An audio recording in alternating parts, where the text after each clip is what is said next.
Hello ninth class. आज हम आपकी वर्कशीट नंबर 50 पर चर्चा करेंगे। आपको जैसा कि पता ही है, हमारी वर्कशीट दो बैलों की कथा पर चल रही है। उसी का आगे का आपको ये गद्यांश यहाँ पर दिया गया है। पिछली वर्कशीट में हमने पढ़ा था कि झूरी के दो बैल थे, हीरा और मोती। उनकी ही वीरता के बारे में गद्यांश में बताया गया था। ठीक है, और किस तरीके से वो आपस में एक दूसरे को प्रेम करते थे, एक दूसरे को चाट कर, और दोनों एक दूसरे की मूक भाषा को भी समझ जाते थे। तो एक अटूट प्रेम के बारे में, हीरा और मोती के अटूट प्रेम के बारे में उस गद्यांश में आपको बताया गया था। ठीक है, उसी के बारे में अब हम इसमें आगे चर्चा करेंगे इस गद्यांश में। झूरी प्रातःकाल सोकर उठा तो देखा दोनों बैल चरनी पर खड़े हैं। दोनों की गर्दनों में आधा आधा गराव लटक रहा है। गराव यानी जो रस्सी बांधी जाती है, वो आधा हिस्सा उसका घुटने तक पांव कीचड़ से भरे हैं। और दोनों की आंखों में विद्रोह में स्नेह झलक रहा है। विद्रोह में स्नेह यानी आंखों में विद्रोह भी है और स्नेह यानी प्रेम भी है, क्योंकि झूरी से हीरा और मोती बहुत ज़्यादा प्यार करते थे। वो झूरी के बिना रह नहीं सकते थे। तो एक तरफ तो वो झूरी को क्योंकि काफ़ी लंबे समय के बाद देख रहे थे, तो उनकी आंखों में झूरी के प्रति प्रेम भी था और दूसरी तरफ विद्रोह भी था। विद्रोह क्यों? क्योंकि उन्हें लग रहा था कि झूरी ने उन्हें छोड़ दिया है, झूरी ने उन्हें बेच दिया है। ठीक है, तो इस वजह से वो झूरी की तरफ स्नेह से भी देख रहे थे और विद्रोह की नज़र से भी देख रहे थे। झूरी बैलों को देखकर स्नेह से गदगद हो गया। झूरी कौन था? हीरा और मोती दोनों बैलों का मालिक था। ठीक है, और वो भी अपने बैलों से उतना ही प्यार करता था जितना कि बैल झूरी से करते थे। तो जितना खुश बैल झूरी को देखकर हुए, उतने ही खुश झूरी भी बैलों को देखकर हुआ। वो स्नेह से यानी प्रेम से गदगद हो गया, उसकी आंखें भर आई। दौड़कर उन्हें गले लगा लिया। प्रेम आलिंगन और चुंबन का वह दृश्य बड़ा ही मनोहर था।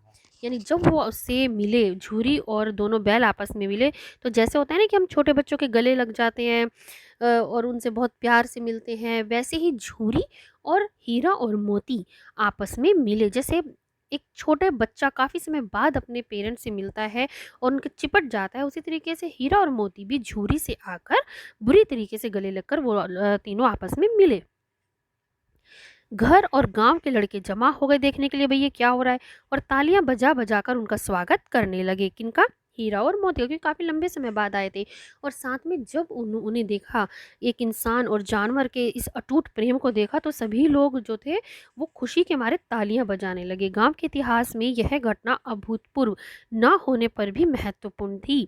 बाल सभा ने निश्चय किया दोनों पशु वीरों को अभिनंदन पत्र देना चाहिए। बाल सभा यानी बच्चे, जो छोटे छोटे बच्चे थे, उन्होंने कहा कि भाई ये दोनों तो जो पशु हैं बहुत ही वीर हैं, क्योंकि वो अपने ना केवल हीरा और मोती ने ना केवल अपने आप को जो गुंडे लोग होते हैं उनके चंगुल से बचाया था, बल्कि बाकी के जो बहुत सारे जानवर थे, गधे भी थे जिसमें बाकी के बैल भी थे और बहुत सारे जानवर थे, उन सबको भी गुंडों के चंगुल से बचाकर हीरा मोती एक वीरता पत्र अपने जो है कंधों पर लेकर आए थे, सफल होकर आए थे।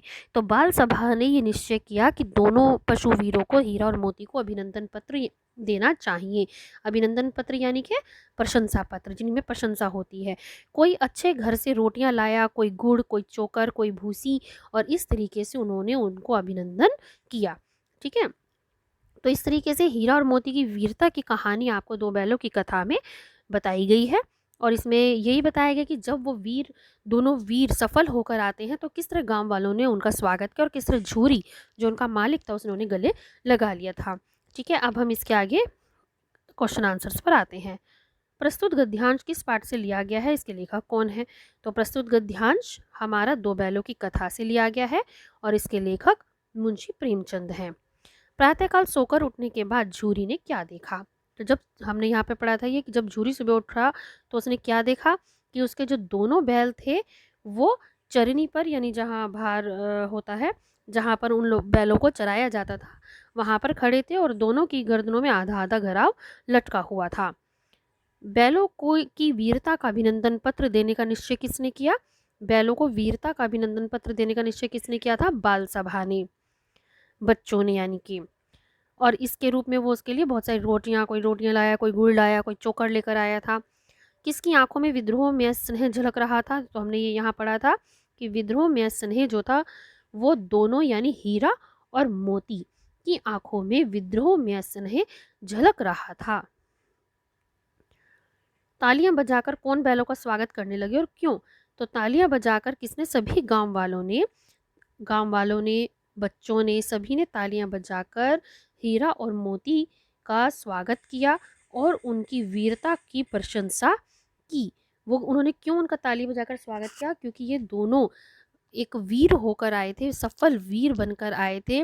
उन्होंने गुंडों के चंगुल से ना केवल अपने आप को छुड़ाया था बल्कि बाकी के जानवरों को भी छुड़ाया था और बहुत ही संघर्ष के साथ सफल होते हुए वो वापस अपने घर झूरी के पास आए थे। इसलिए गांव वालों ने उनका स्वागत भी किया, अभिनंदन भी किया और उनको वीरता का दर्जा भी दिया।